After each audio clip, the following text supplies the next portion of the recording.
What do most women need as a critical element to enjoying sex? I cannot wait to find out what this mystery element is. Oh, it's so important. It's so important. And it is mysterious, I think, for a lot of couples because women feel it, but they don't necessarily know how to put it into words. And that is, she can't be the strongest force in the bedroom. Say that again. She can't be the strongest force in the bedroom. Wow, that's a powerful powerful statement. So what does that mean? That means, what that means is that for most women to have a satisfying sexual experience, they need to let go. They need to let go and be vulnerable. And in order to do that, they have to feel safe doing that. And they feel safe when they're not the strongest force in the room. So if they feel stronger than their partner, they're unlikely to let go or be vulnerable. So if I'm hearing you right, I'm going to try and put it in different words from my own male perspective. Okay. Is what I hear you saying is that the man in the situation has to actually have some strength in the bedroom. That's right. And strength, I don't think we're talking about muscular strength. We're talking about like... Before we start, a small disclaimer. The Sex Doctors podcast is not a substitute for medical or psychological advice. Welcome to the Sex Doctors, featuring Dr. Marianne Brandon, clinical psychologist and diplomate in sex therapy, and Dr. Abraham Morgentaler, renowned urologist and expert in sexual medicine and testosterone therapy. Together, they bring you expert insights into sex, intimacy, and relationships. Let's dive in. I believe in miracles. Where from? Maybe we'd call it masculine energy. I think that that's a fair way to refer to it. Some sort of, when you think about it in any situation, it's hard for any of us in any situation to be vulnerable if we're the strongest person there in whatever situation it is. Yeah. Like, we can't let go to someone less powerful than us. We can't do it. It's got to feel safe. Well, it's got to feel safe, but safe can mean many different things to different people. But if you think of it in just I even think of it in an evolutionary way. From an evolutionary perspective, it's unsafe to let go if there's no one there to protect us. Uh-huh. So this is like an element that I think is evolutionarily adaptive, and it's unconscious. Mm-hmm. And so while we may not be able to articulate it, what we do know is letting go in a situation where we are then unsafe isn't going to feel good. Being vulnerable when we're unsafe isn't going to feel good. And if we're the strongest force in the situation, then no one's there to protect us and we're not going to do it. Very, very interesting. So when we talk about not being the strongest force means that the other person has to be the strongest force. Right. And what does that look like? Well, that could look like any number of things. It could be very different for different people. Women can, and we're talking heterosexual relationships now, women will respond to strength, perceive strength in different ways. And some will perceive it in terms of just physical strength. Others will perceive it in terms of intellectual strength or wisdom or financial strength. Like, there's many different ways for a female to feel the power of her partner, but she needs to be able to feel that in order to let go. So in the bedroom, like maybe I'm being silly, but we're thinking about like financial strength. Okay. So does the guy, should he come into the bedroom with like 20s? No, so there are nuances to this. Throw some money on the bed. You can try it. That could work. You never know. But there are nuances here that are complicated in that. So ultimately, I think financial strength, for example, can work. So she can feel the power of a partner with financial strength. But if that's the only strength he's bringing to the table, after a while, that's not going to be enough. She's going to need to feel it, sort of like not just know it intellectually, like this guy's strong, he's got money, he's got power in the world because he's got money, whatever. She's got to feel it like in his body. So that's where like, what do they say? The rubber meets the road. Yeah. So it can work for a while with an intellectual knowledge of power in one way or another, but ultimately she's going to need to feel it, kind of feel it in his body. Yeah, I would. So I'm hearing you. I assume that you have clients who come to you with this story, right? Where All the time. there's a lack of desire from the female partner, Right. a lack of interest, doesn't find her partner appealing in a sexual way anymore, or maybe ever, right? Yeah, but this may be something different where you're headed right now than what we're talking about. So tell me how it shows up. So it often shows up with, a woman is just unenthusiastic about having sex.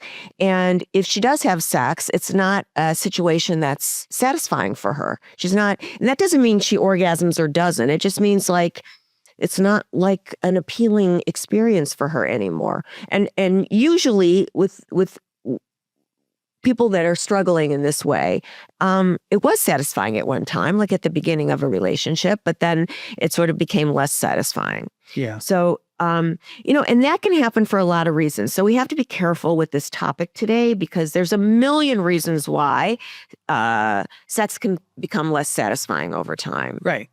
But nonetheless, there's this element that most women need, again, in order to be able to let go and have a positive experience, she needs to feel like she's not the strongest force in the room. As I'm listening to you, I'm thinking about all the poor guys out in the world who are doing their darndest, have been trained over years to do their darndest, to not appear overly Right. powerful.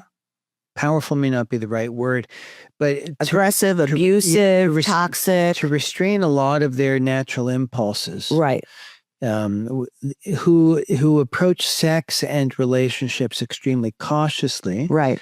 in an effort to be respectful and to not be that guy. Right. Right. And women like that too, to a degree. Yeah. So it's gotten very complicated in our culture these days. Let me use an example, a fictitious example that can help people understand this, because I can bet you there are people listening saying this is bullshit. Good. So here's the thing. So let's talk about the novels or a series of fiction novels, the 50 Shades of Grey series. 50 Shades of Grey. Okay. So that was, I think it was first published in like 2010. And that took the world by storm. It truly did. What was it? The awards that book won were astounding. This was like best-selling book, right? Hugely best-selling. It was like among the best-selling books of all time. Right. Like beating out Harry Potter. I mean, incredible. Right. What was it? So For those who were around back then. So if you weren't around, or if you know the story, like just think through what I'm saying. So this is a story essentially about a super powerful guy. He was gorgeous. He was super rich. I think he was a pilot too, and he ran this huge company and like whatever else, like, Uber wealthy, right? Yeah, but uber smart, uber gorgeous, like uber everything, right? So he ran this huge company and he was interacting with a woman. I think she was a photographer. I don't quite remember. I didn't actually read the books because they were so poorly written. Yeah. Yeah. So she's young. I think she was a virgin. I read the book. You did read the book? Oh, yeah. Okay, so you can help me out on this. I've tried to read the book. I have the book. I've tried multiple times. It's just so poorly written. I can't get through. It's like classic erotica. Well, not when you start it. When you start it, it's like poor editing. But at any rate, okay. So let's get back to the story. So this woman's either a virgin or very sexually naive. And they interact for some reason. And he becomes kind of like obsessed with her and having sex with her. And not really just having sex, but having powerful sex where he's opening her and teaching her and taking her to places sexually she's never been. And so it's a very erotic dance between him and her and his like consuming her. She's consumed. Yeah. So she feels desired and consumed by this guy, right? Right. And this was so popular. I think he had a dungeon. Did he have a dungeon? I think he had a dungeon or something like that. Okay, so it's BDSM play and power play in a variety of ways. And so she's really escorted through this incredible experience of opening, right? And being vulnerable. Okay. So that's the book that sold all these crazy numbers. Right. It still holds all these Right. awards for Yep. what it's. Okay. And So, so we had a second, like a sequel and a Multiple. triquel or whatever. and then a movie, Yeah. like it went on and Right. on, right? Okay. And so who read that book? Women. And so it was called mommy porn because it was like Right. popular among women who were in long-term relationships. All right. So they were in long-term relationships, and this was sort of like feeding this need they had for this level of vulnerability and letting go. Mm-hmm. So now let's hold that here and let's consider an alternative story of, let's say the woman is in total power. Here's this gorgeous, really wealthy woman, and she runs a company, and she's a pilot, and she's like amazing in all these ways. She's super smart, and she works at this company, and she comes across this man making minimum wage in the mailroom. Oh, you're flipping the script. Right. Okay. Powerful woman, Not just powerful woman, like massively powerful, massively powerful. gorgeous, intelligent, Yeah. rich. Yeah. And now she meets this guy, this virgin guy, in the mailroom of her company. Yeah. And she becomes obsessed with him. She's obsessed with this guy. She wants to have sex with him, Yeah. not just have sex. She wants to open him. She wants to take him places he's never been sexually. And so the whole book, this whole romance novel, is the dance between her, like luring this virgin guy into her space, and she opens him. And ultimately, she asks him to marry her.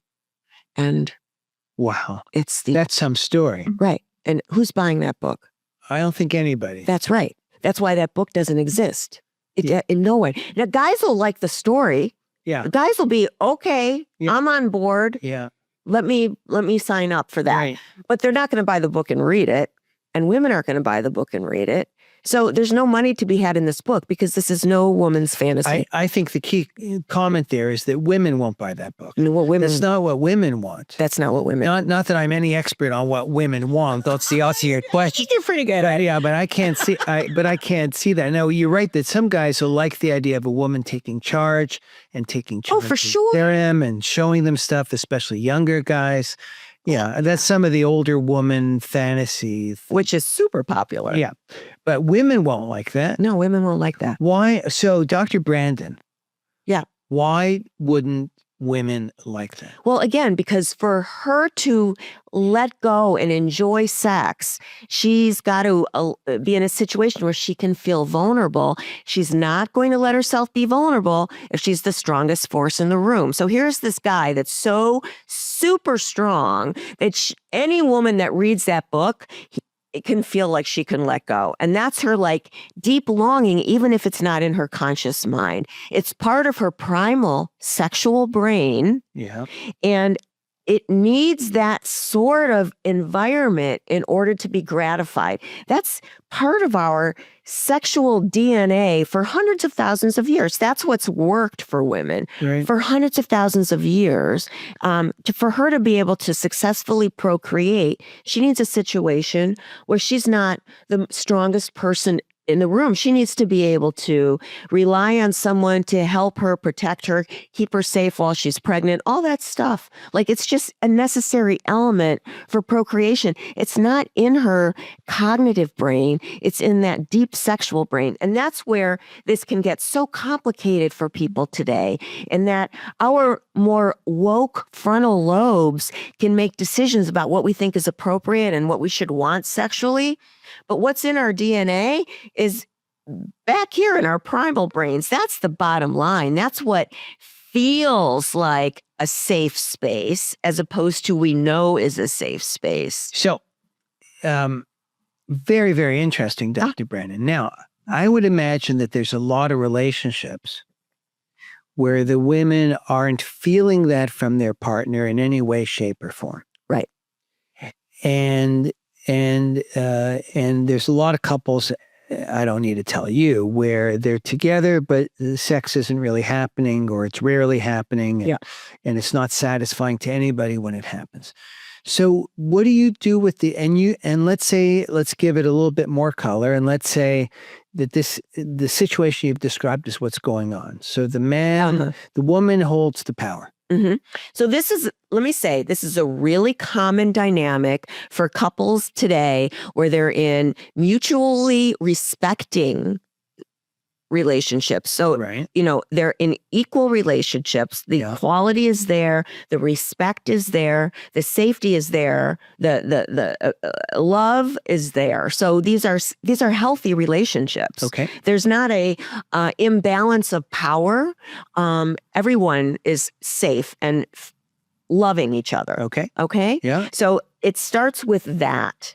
But then what happens is the equality is essential, of course, but there needs to be able to be that, she needs to be able to rely on him. So if she feels like, well, you were saying more powerful. I think what you're saying is that the guy needs to bring some element of his masculinity into the bedroom. That's right.